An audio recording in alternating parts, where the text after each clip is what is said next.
Hi friends ಇವತ್ತು hi friends welcome to Krishna's kitchen. ಇವತ್ತಿನ recipe ಒತ್ತು ಶಾವಿಗೆ ಹಾಗೆ ಕಾಯಿ ಹಾಲು. ಒತ್ತು ಶಾವಿಗೆ ಮಾಡುವ ವಿಧಾನ ನೋಡೋಣ ಬನ್ನಿ. ನೋಡಿ, ಈಗ ನಾನು 1 ಕಪ್ಪಷ್ಟು ಅಕ್ಕಿ ಹಿಟ್ಟನ್ನು ತಗೊಂಡಿದ್ದೀನಿ. 1 ಕಪ್ ಅಕ್ಕಿ ಹಿಟ್ಟಿಗೆ 2 ಗ್ಲಾಸಷ್ಟು ನೀರನ್ನು ಹಾಕ್ತಾಯಿದ್ದೀವಿ.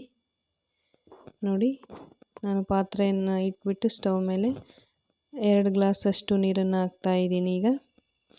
ಈಗ ನಾವು ಈ ನೀರನ್ನು ಒಂದು 5 ನಿಮಿಷ ಚೆನ್ನಾಗಿ ಕುದಿ ಬರೋದಕ್ಕೆ ಬಿಡಬೇಕು.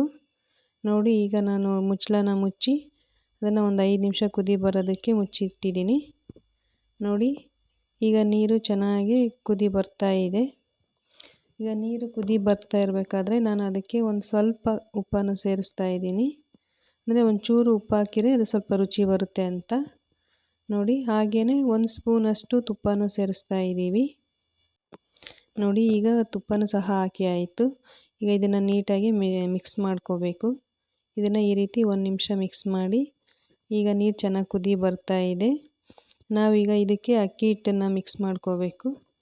ನೋಡಿ, ಈಗ ನಾವು ತಗೊಂಡಿರ್ತಕ್ಕಂಥ ಅಕ್ಕಿ ಹಿಟ್ಟು ಅದನ್ನು ಇದಕ್ಕೆ ಸೇರಿಸ್ಬಿಟ್ಟು ಎಲ್ಲ ನೀಟಾಗಿ ಮಿಕ್ಸ್ ಮಾಡ್ಕೊತಾ ಇರಬೇಕು.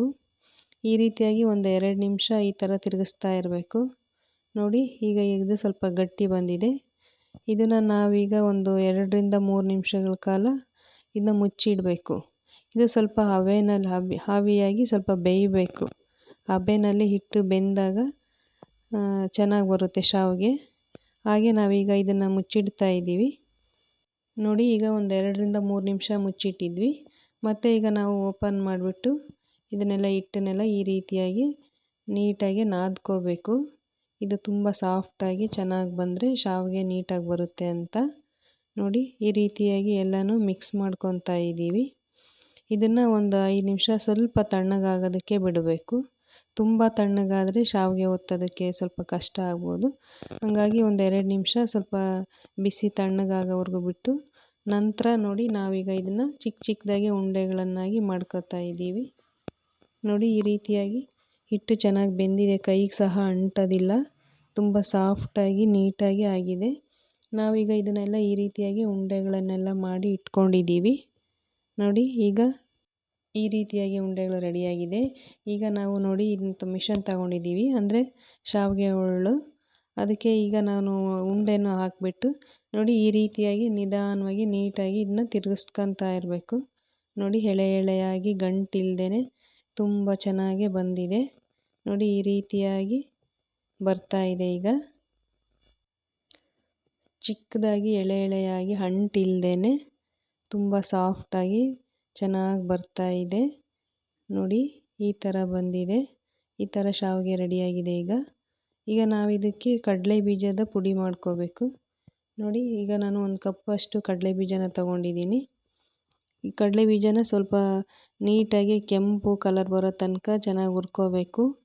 ಅಂದರೆ ಕಡಿಮೆ ಉರಿನಲ್ಲಿ ನೀಟಾಗಿ ಫ್ರೈ ಮಾಡ್ಕೋಬೇಕು. ನೋಡಿ, ಈ ರೀತಿಯಾಗಿ ಕಡಲೆ ಬೀಜನೆಲ್ಲ ಚೆನ್ನಾಗಿ ಹುರಿದಿಟ್ಕೊಂಡಿದ್ದೀವಿ. ಈಗ ಕಡಲೆ ಬೀಜನ ಎಲ್ಲ ಸಿಪ್ಪೆ ಎಲ್ಲ ತೆಗೆದುಬಿಟ್ಟು ಆರಿಸಿ ಇಟ್ಕೊಂಡಿದ್ದೀವಿ. ನಾನೀಗ ಒಂದು ಮಿಕ್ಸಿ ಜಾರ್ ತೊಗೊಂಡಿದ್ದೀನಿ. ಅದಕ್ಕೆ ನಾವೇನು ರೆಡಿ ಮಾಡಿ ಇಟ್ಕೊಂಡಿದ್ದೀವೋ ಕಡಲೆ ಬೀಜನ ಅದನ್ನು ಹಾಕ್ತಾಯಿದ್ದೀವಿ. ಇದನ್ನು ತುಂಬ ಎಲ್ಲ ನೈಸಾಗೆಲ್ಲ ರುಬ್ಕೋಬಾರ್ದು. ನೋಡಿ, ಈಗ ನಾನು ಇದಕ್ಕೆ ಕಡಲೆ ಬೀಜ ಹಾಕಿ ಆಯಿತು. ಈಗ ಒಂದು 2 ಏಲಕ್ಕಿನೂ ಸಹ ಹಾಕ್ತಾಯಿದ್ದೀನಿ.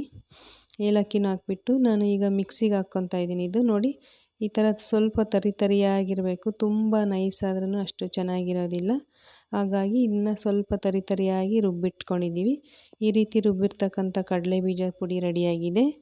ನಾವೀಗ ಇದಕ್ಕೆ ಸ್ವೀಟಾಗಿ ನೋಡಿ ಬೆಲ್ಲನೂ ತಗೊಂಡಿದ್ದೀವಿ. ನಾನು 3ರಿಂದ 4 ಉಂಡೆ ಅಷ್ಟು ಬೆಲ್ಲ ತಗೊಂಡು ಕುಟ್ಟಿ ಇಟ್ಕೊಂಡಿದ್ದೀನಿ. ಇದನ್ನು ಈಗ ಒಂದು ಬೌಲ್ಗೆ ಹಾಕಿ ಅದಕ್ಕೆ 1 ಗ್ಲಾಸಷ್ಟು ನೀರನ್ನು ಸೇರಿಸ್ತಾ ಇದ್ದೀವಿ. ನೋಡಿ, ಈಗ ನಾವು ಬೆಲ್ಲಕ್ಕೆ 1 ಗ್ಲಾಸಷ್ಟು ನೀರನ್ನು ಸಹ ಸೇರಿಸಿದ್ದೀವಿ. ಇದನ್ನು ಒಂದು 10 ನಿಮಿಷ ಕರಗೋದಕ್ಕೆ ಬಿಡಬೇಕು. ಇದು ನೀಟಾಗಿ ಎಲ್ಲ ನೆನ್ಕೊಂಡ್ಮೇಲೆ ಅದು ಚೆನ್ನಾಗಿ ಮಿಕ್ಸಾಗಿ ಕರಗಿರುತ್ತೆ. ಆವಾಗ ಇದು ಬೆಲ್ಲದ ಪಾಕ ರೆಡಿಯಾಗಿರುತ್ತೆ. ಈಗ ಇದನ್ನು ನಾವು ಅಕ್ಕಿ ಶಾವಿಗೆಗೆ ಮಿಕ್ಸ್ ಮಾಡ್ಕೊಂಡು ತಿನ್ನೋದಕ್ಕೆ ತುಂಬ ಚೆನ್ನಾಗಿರುತ್ತೆ. ನಾವು ಕಡಲೆ ಬೀಜದ ಪುಡಿ ಹಾಗೆ ಬೆಲ್ಲದ ಹಾಲಿಂದ ಮಾಡ್ತಕ್ಕಂಥ ಶಾವಿಗೆಗೆ ಇದು ರೆಸಿಪಿಗೆ ಚೆನ್ನಾಗಿರುತ್ತೆ. ನೋಡಿ ಈಗ ಕಡಲೆ ಬೀಜದ ಪುಡಿ ಹಾಗೆ ಬೆಲ್ಲದ ಹಾಲು ಶಾವಿಗೆ ರೆಡಿಯಾಗಿದೆ. ವಿಡಿಯೋ ಇಷ್ಟ ಆದರೆ ಲೈಕ್ ಮಾಡಿ, ಶೇರ್ ಮಾಡಿ, ಹಾಗೆ ಕೃಷ್ಣಾಸ್ ಕಿಚನ್ಗೆ ಸಬ್ಸ್ಕ್ರೈಬ್ ಮಾಡಿ.